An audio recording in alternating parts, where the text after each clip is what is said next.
So it is the start of spring break this week, and I'm sure many of you are traveling or maybe are on your way to some destination far away from Arkansas.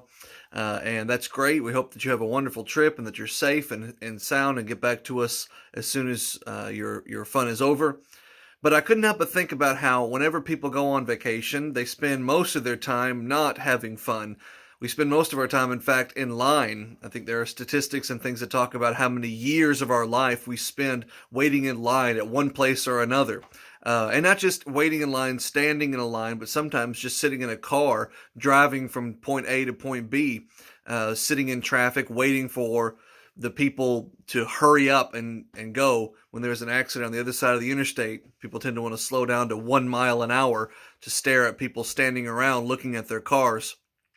And so it can be frustrating and it can be annoying, and we can get angry at the slowness of the world as we're trying to get to where we want to go. But I'm reminded of something my master says in Matthew 19, verse 30. He says, those that are first will be last, and the last will be first. Now, of course, he wasn't talking about waiting in line at Magic Springs or something and being in the back of the line versus being in the front of the line. Jesus was, in fact, talking about those who humble themselves and put themselves at the bottom of the totem pole or put themselves in the back of the proverbial line.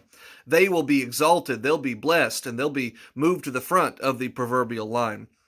But still, the application, the lesson there is still fitting for something like this. You're out on spring break and you're waiting in line. If you're at Disney World, you're going to be spending most of your time waiting in line.